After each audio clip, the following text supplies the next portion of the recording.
Yeah, yo. What's up with it, man? You know who and what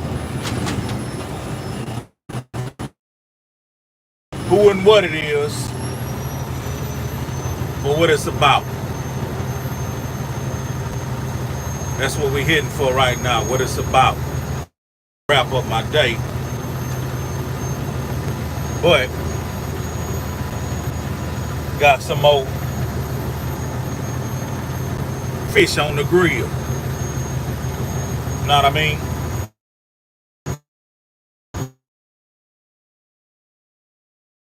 They made me an offer I can't refuse.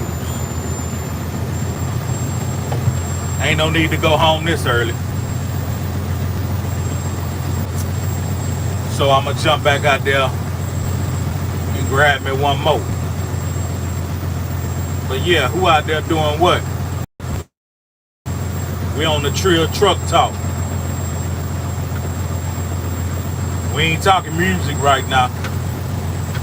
Like the boys say out of Memphis. We ain't talking music right now. We talking Trill truck talk. But yeah, who out there? We finna get it in.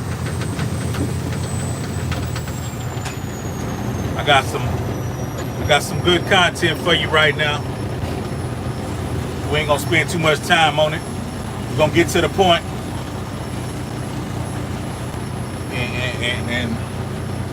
and stress the point, you know what I mean?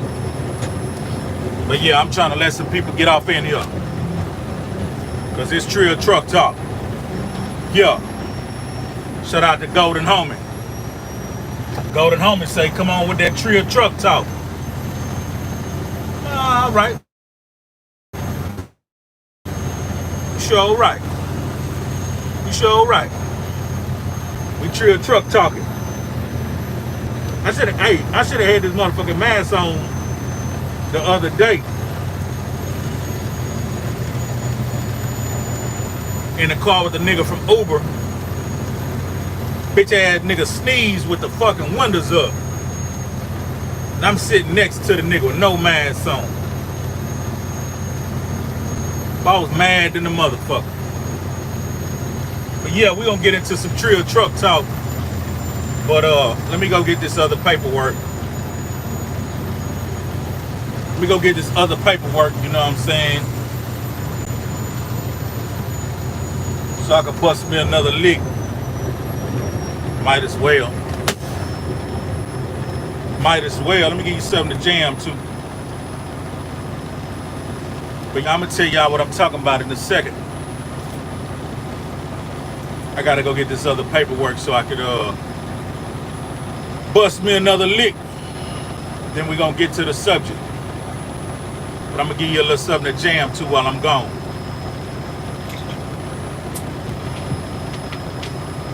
Give you a little something. Check that out. I'll be right back. Yeah, you know I'm out in Louisiana like Tony Montana. Ducking these snitches and these police scammers. I done played with my life, I'm 10 like a gambler. Getting money, ain't got enough stamina. Reach-go, back and forth like a racquetball. Reach-go to that money like yay tall. You don't know about the hall. Swear to God, I done seen it all. Props, one zone. Hit the highway, got me a brick and it was on. Talking about a young nigga playing with money. That's got a grip full ready to grill you damn dumbass. Up and down at the drum saying hello. Up in they charge with my young nigga mellow. Screwed up pictures and click that I claim. Know some real niggas that claim the same thing. One time for your mind, two times for the click. Ain't no nigga scale, nigga K gon' get a brick. Ain't doing bad, nigga K gon' hit a lick. Take a quarter ounce, turn it to a quarter brick. Wrap it up and sip it to its next location. Headed to the booth, it's my next destination. $1 for the onion, $5.50 for the half. Nigga coming up, nigga do the math. Only for the bar, butter so soft. Swinging from the south to the motherfucking north. Trunk beating hard like a fucking marching band. Only road red, nigga fuck what they saying. Full of cookies, that's my favorite strain. I make the peas disappear like David Blaine. We Clover G's in my hood. What up, OG Sky? Back in the 80s, I was shining with a rolling wide. You know he high, but 4 2 and so 3 blocks. I'll be I'm out, that mean I'm my own boss. It won't be COVID-19, it's my FN call. I still bang my screw on the regular. We having a smoke-a-thon, I'm about to pick that bit up. I'm King Flipper, some respect on my name. For my goons, ride you for that little ass. Hey, zip it and ship it. When you make it, don't spend it. Gotta stack it and flip it. Told this whole song play, I want a practice to kick it. Told the plug I want it all, then I have to ticket. I ain't nothing like them, niggas nothing like me. Might catch me in a motherfucking offer like me. Sipping on it like booze, I'm nothing like you. I'm a nigga to the core, put my money like you, for real. That Trump money is punk money. Fuck the stimulus, I got a trunk full of skunk money. I'm the reason you got lunch money. Yeah, you was the gang, what the fuck, what you want from me? I've been a big boy since I jumped off the porch. As you see, day one, protecting the fort. My nigga see nothing, they answer with the torch. By the big shot, nigga, got no remorse. I'm on some other shit, sunny side, glitter shit. 2020, and you pussy still never touch the brake. Man, and I'm holding my head, it feel good to see Corey Blunt home from the feds. Middle Montana, a four in a Fanta, Peruvian face, jumping at the panorama. Penetrate this way up the interstate, breaking bread, everybody got a dinner plate. We're chopping game with respect. Passing like blades on the illest licks. Sour cushion breath, rocks in my neck. I became a fool in the kitchen with the Ricks. Mellow Montana, Trill gang bandana. Told her 8 piece in the screw leader found them. Big excited pop. I'ma keep it rocking. Shout out big bug. You know where screw love. Mother Sunny OG like used to be. Riding in my drop jamming GCC. Yeah. R.I.P. to the king and the Trill. Screwing cause he still seems real. We got some Trill niggas that stayed up in here when I went to get my paperwork, and that's what it is. And I walked up, I see my nigga, he got on the same Trill shirt as me, boy. We Trill trucking for real. That's my little partner from Cuba. And they be grabbing these t-shirts from me and shit. Real ass dude, man. Hard working ass dude. But look, I'm gonna get to the subject so I can go knock this second load off and be done for the day. It's too early to clock out right now. You know what I'm saying? But look, check this out. Basically what I'm talking about today is how I maintained as a owner operator. And you could take some tips from this, and you probably got your own way to do it, and you also can drop in the comments or whatever and share some of your tips. That's what we doing in this village. It ain't just me giving. We giving back and forth to each other. But basically, once you cross over and you buy your equipment, I would suggest, if you can, cash you a PC equipment out. If you can. And it's very well possible. Most people think like buying these trucks, you got to have $30,000, $40,000, $50,000. That's if you want to get something like, you know, newer, you know what I mean, way low miles, this and that. But these trucks go millions of miles, 1 million miles plus. And I did my research, and a bunch of older gentlemen told me that the Detroit 60 engine was the trucker's guide. You know, get that truck and you ain't gonna have too much trouble out that engine. Freightliner, you know, Freightliner Columbia, this and that. But they told me to stay away from automatic. But I wanted an automatic, you know what I mean? So in the 2007 Freightliners, they said they were built to last. So they said you'll find them around 400,000, 500,000, 600,000 miles. And so fortunately, I found mine right at 700,000 miles. I found my other one, it was at about 800,000 miles and shit. But those type of trucks, you could get those for like under 15,000. You know, you might pay, you know, a little bit above that, but you could get them right in around that range. You know what I'm saying? Under $20,000. So I would suggest you cash your equipment out if you can. You know what I mean? Have you some money for maintenance. And I learned this when I was working at Snyder. I used to talk to the owner operators day one. When I started working as a company driver, I would talk to the owner operators and get a better understanding of, you know, how they survive and how they maintain and what they doing, this and that. and they were telling me everything from the vigorous maintenance schedule that Snyder required that they do, and they also told me about this escrow maintenance account that Snyder required that they have. And so each one of them I talked to, they told me that Snyder required them to have a maintenance account funded at 10 racks. Like the maintenance account needed to stay at 10,000. Once it was funded at 10,000, they didn't have to put money into it unless they wanted to. So I said right then, and that's before I even had 6 months experience. I probably had 3-4 months experience when I was thinking like this. I said, when I cross over and I get my equipment, that's going to be my goal to make sure I have my maintenance account funded. And once I get it funded, I'm going to start throwing like a little, not saying a little money, but probably like, honestly, what I do now, I only put like $150 a week in that hoe.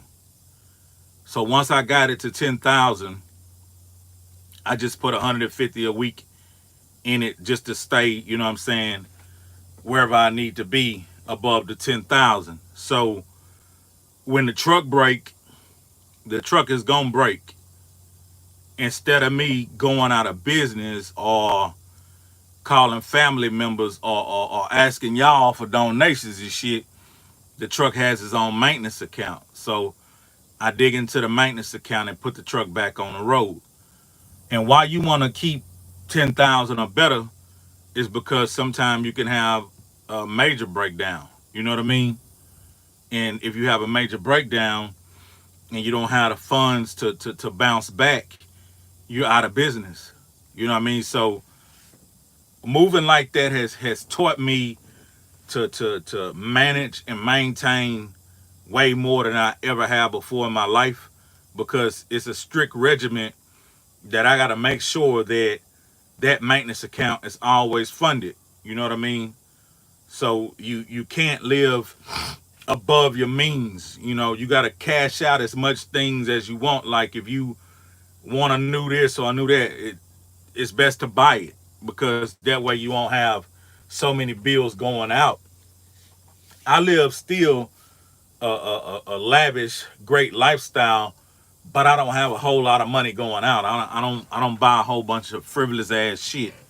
You know what I'm saying? So my main tip would be, once you get your equipment, step out on faith.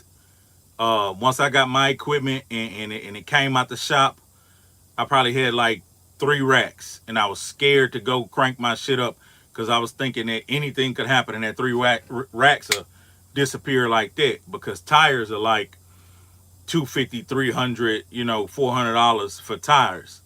And on your tractor, you got what, 2, 4, 6, 8. You got 10 fucking tires, you know what I'm saying, on this bitch. So if you talking about $250 or better on tires, you gotta have some paper to be playing around. You know what I'm saying? You gonna get out here doing your thing. You gotta be able to grab some paper when some shit pop off. You know what I mean? So strictly, what I did once I got over the fear and got the running, every week I was chunking big amounts over there. Boom, boom. I wasn't even looking to see how much it was accumulating to be. I just made sure I was whoop every time I got paid. Whoop, you know what I'm saying? Whoop, laying it up. Whoop, I'm dropping, you know what I'm saying? I'm dropping on that hoe. And then one day I looked in that bitch, and that bitch was at that 10 piece. I said, okay, I could relax a little, not all the way, but I said, okay, boom, I want to keep going to make sure I'm never digging into my personal lifestyle to deal with the trucking. You know what I mean? So I just kept dumping in there, and then I minimized it to 150 a week. So that's one of the trucker tips from your boy Hezelee, who actually, I guess, have became a trucker. Make sure you fund your maintenance account. Make sure, I'm gonna say it again. Make sure you fund your maintenance account. Make sure you have an emergency breakdown maintenance account. Make sure you have an account where you can dig in that hole for your PMs, your oil changes, your breakdowns, whatever you need for that truck. Make sure, I'm stressing this, make sure you have that account. Just because you bought that truck, it ain't time for you to jump on motherfucking Instagram and Facebook and act like you got the whole motherfucking game figured out. Because every day I'm learning something new. You know what I mean? Every day is a challenge. It ain't time to, yeah, I bought me a motherfucking tractor 18-wheeler. I got my CDLs and now I'm saved in the world. Now, nigga, the game just started. You know what I'm saying? I like to see it, though. I like to see it. I be seeing them girls, they cock their ass all out, and yeah, I just bought me my new baby. I'm finna take over the world. Now, you better fund that. You better fund that motherfucking maintenance account is what you better do. Yeah, you fine. And you bought you a piece of equipment, but you better fund that motherfucking maintenance account is what you better do. But yeah, I'm gonna take me one more load, and then I'm gonna get up out of here. But I'm gonna leave y'all with this. When I was a little child, I got tired of hearing my mama's shit.